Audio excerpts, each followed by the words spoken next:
It's a beautiful Sunday to be back at it.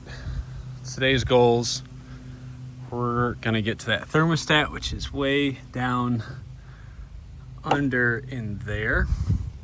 So I am trying to figure out the best way to do that. I might actually have to pull the air-to-water intercooler, which should kind of be unfortunate, not gonna lie.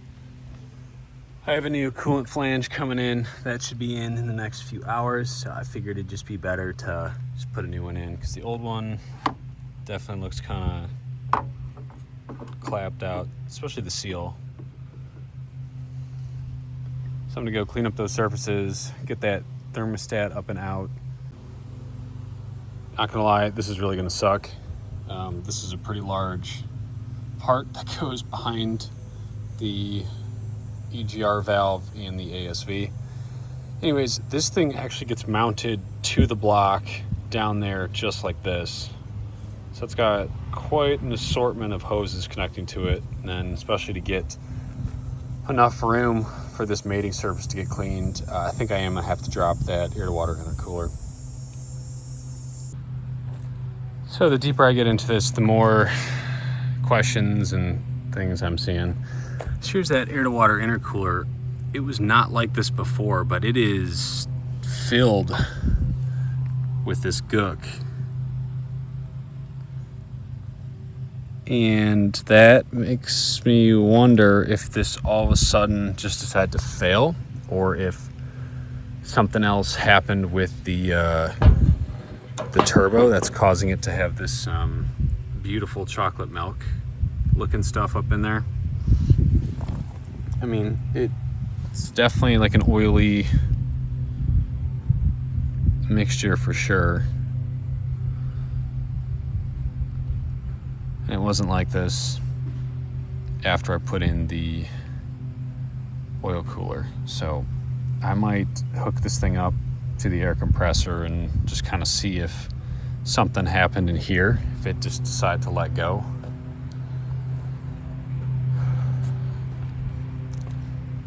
I mean, I don't even know. Yeah, this is just kind of turning into a mystery. But on the plus side, the thermostat is right up in there. So we're getting a little closer. I can tell right now those hose clamps are about to be quite a challenge. I still might take off all this just to make light work of it. ASV, EGR are currently removed. So here is our whole thermostat unit that's all sold as a single piece. And I don't know if you can see down in there, yeah, of course those are triple square, and of course you have to remove the alternator to get this out. Well, thermostat's out. It was not great, not graceful. So in the process, the alternator needed a lot of encouragement to get out, and fortunately, it also has to get replaced now. Plus sides though, I got this piece in that was delayed. So this goes to that water distribution deal that goes on that side. So I'll probably finish prepping that surface, get this thing installed. I don't know if I'm gonna put the thermostat housing and all that in yet until I get new alternator, because there's really no space. Strange turn of events, but we're moving forward. This flange thing is back on, so we're getting pretty close to doing the new thermostat. I'm going to put a little bit of coolant on this seal, and then also on the seal on that hard line, just to kind of help them so I'm not ripping them as I put them in. Fingers crossed this will go in well. I did have to take the radiator out and drop the AC compressor down just to get that alternator out. Big mistakes on that end. So let's see if I can finagle this thing in. I know I also dropped one of my triple squares behind this bracket, so that's going to be forever with this engine, unfortunately. So thankfully have a second one, so not all is lost. Got that replacement alternator. Bam! So that has to go up under there. Got a few other things to do. I think I'm just gonna put most of this back together. I'll join you guys after. It's been raining off and on, and I kind of just need to jam this out. All right, friends, it took a while and was not fun to do during the rain. So let's crank it up and do that first start and coolant bleed since the new thermostat. So it's still on the ramps, and I'll probably leave it on the ramps till it gets warmed up a little bit just to check for leaks. So without further ado, here we go.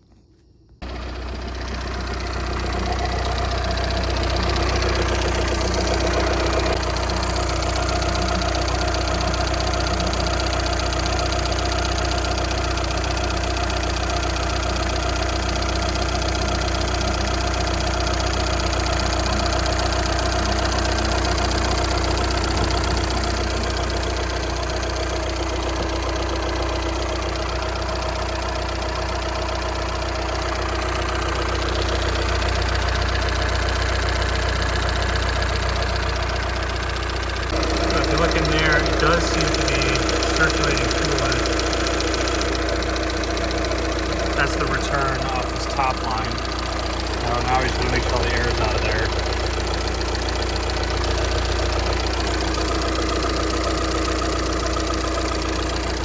Also going to turn the heat on.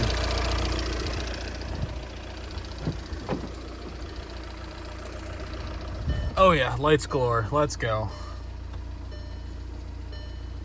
I wonder if I forgot to plug something in.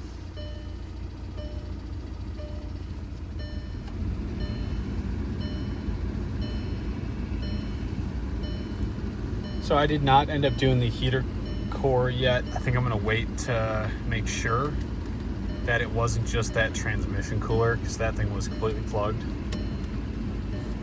Would be a little bit easier doing the heater core as it is right down in there, and I don't have to pull half the motor apart to do that.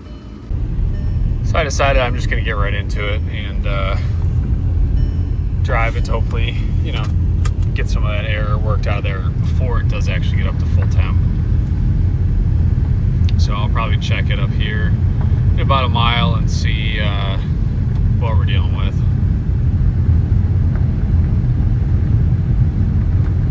So it did go through a little bit more coolant.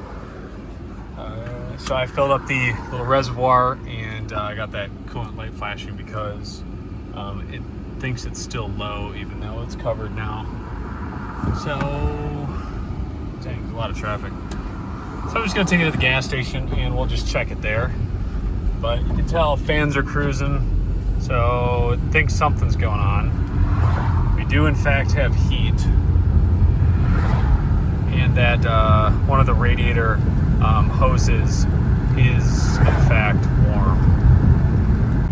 So I wonder if it's actually trying to do a regen right now, because it is trying to keep the revs a little, whoops, there goes some coolant. It is trying to keep the revs a little higher, but the temp gauge is kind of going up and down, up and down. So that would make me think some air is kind of working its way through. So we're at the gas station. Let's pop that hood open, see what's happening, maybe add a little bit of fuel. All right, here we go. So I did hear the fans ramp down all of a sudden. Not sure why. I'll check the dash and see what it's showing.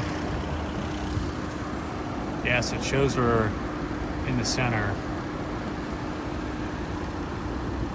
I don't know. So I'm just gonna do a quick highway run, probably about 5 miles, just to see what happens with the coolant level, if it'll work any more air out, or if we can get that radiator to actually get toasty.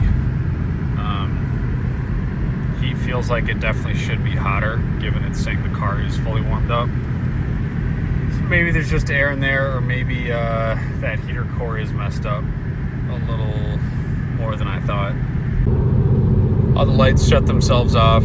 That's a bonus. I do have my daytime running light, which is fine. Temperature seems to be holding. I did shut off the heat for the time being. I just want to get that radiator hot. But I don't want to beat on it too hard till I officially know that everything's working as it should. Well, I'm almost home. It still feels like the heat's not as hot as it should be. That left vent is hot, but the middles are kind of not as hot. This one's not even warm, so that sucks. And it's, I guess, time to do a heater core, because that's the only thing that's left to do.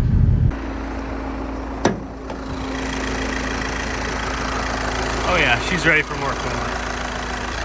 Oh, this car is truly a mystery. The top along the entire radiator is now like hot, which is a good sign. And the thermostat housing, that is also warmer than it was before. So hopefully that means it's actually circulating how it should.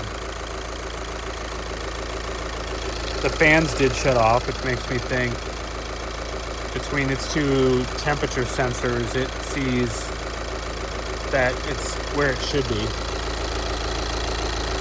I haven't noticed any leaks or anything, so I'll probably just let it idle for a while, and hopefully we can heat this thing up a little bit. So putting my hand down on the other side of the main radiator, it is actually starting to get pretty hot now. So I think that thermostat must have just opened.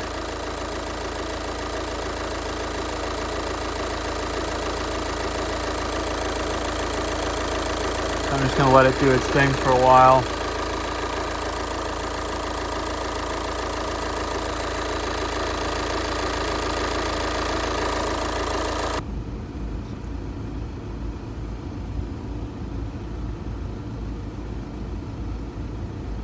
It's hot, but kind of expected hotter. Yeah, that's colder, fairly warm. Yeah, we're going to do a heater core. All right, so what I thought was a done repair job, it was leaking coolant. I don't know if you can see that. The evidence of it from, I think, is the thermostat area. So I'm really gonna have to watch this the next few days. I just left another job this morning, and there's a puddle of coolant under this thing. So I guess we're not done yet. All right, so I've been home for probably about 5 minutes, letting this thing just kind of cool down. It did spew some more coolant this morning. Back at it with the laser thermometer. Let's check our vents. Yep, crispy. Not as crispy. Nope.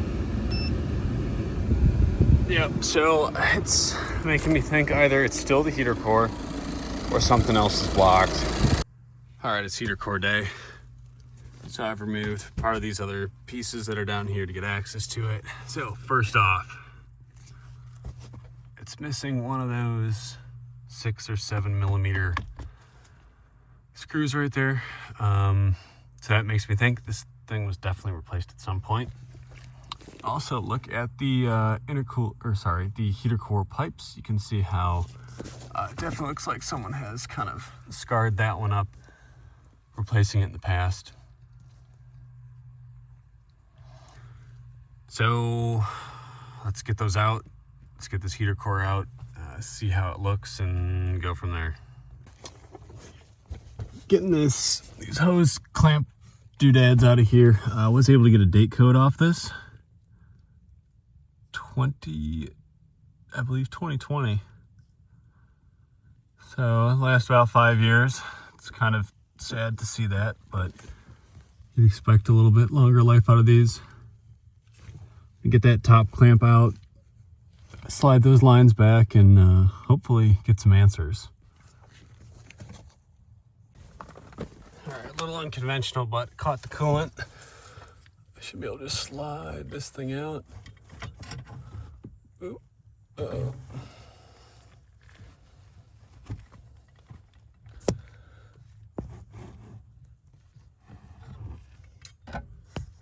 And away we go.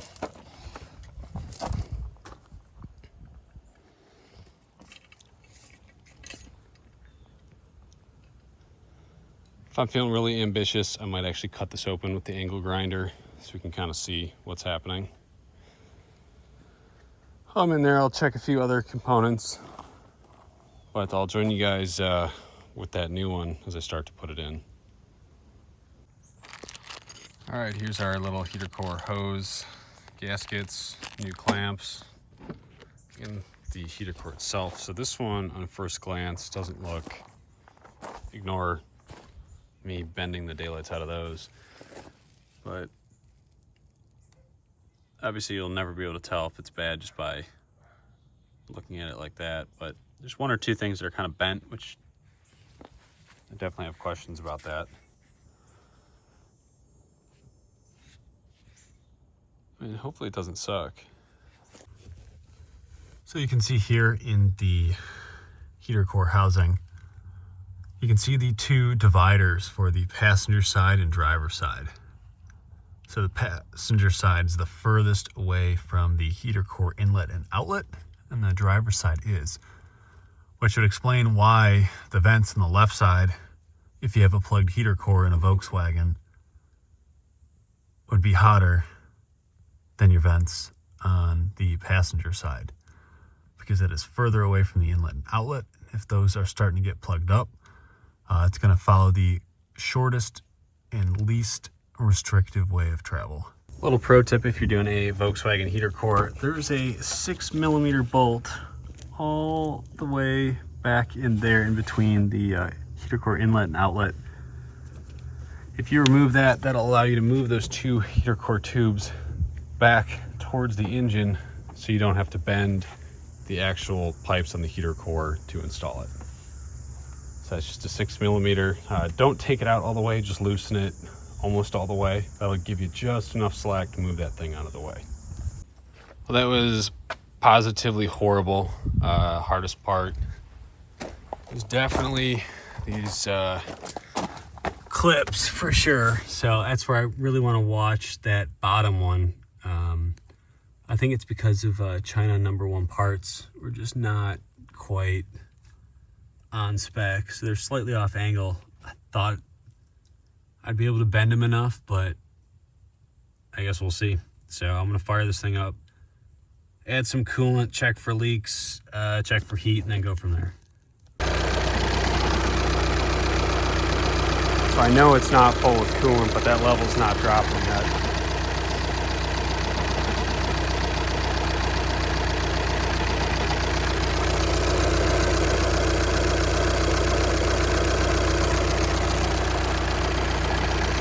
Hear that flywheel making some noise.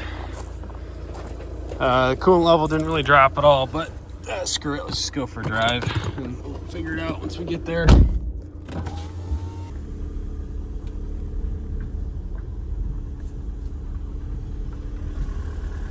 All right, well, let's check that coolant level. I know I got heat across the vents. It's definitely not fully up to temperature.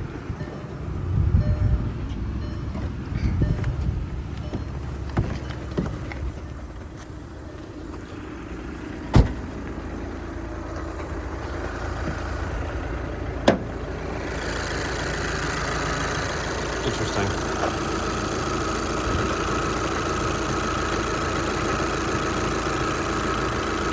So I know for a fact, dang, it's just one of those days, that this coolant is not fully burped.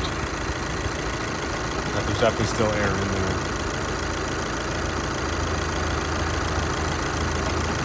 Well, let's keep driving, get that air out. So it's claiming it's up to temperature. I know for a fact it is not up to temperature. Nope, a little bit of juice.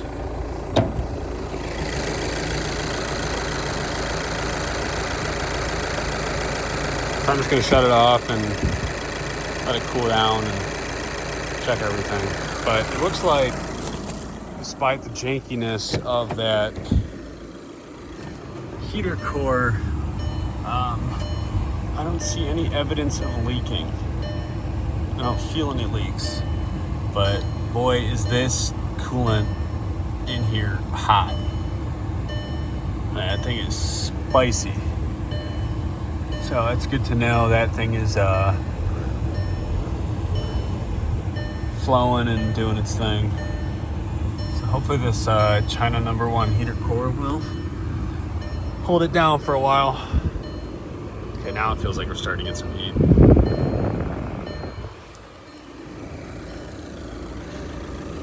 So it looks like all of a sudden that coolant thing dropped a little. Radiator is still cold. I'll just close it up, let it pressurize, and might even turn the heat off just to get that thing to fully open again.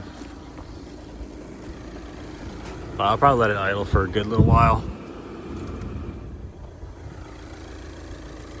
Well, I've been driving the Passat for a while after that heater core replacement. Everything seems to be doing all right. Temperature seems to be regulating. Thermostat seems to be working, but I have noticed it has dripped a little bit of coolant a few times. So I might at some point take that thing out and replace it or try a different one.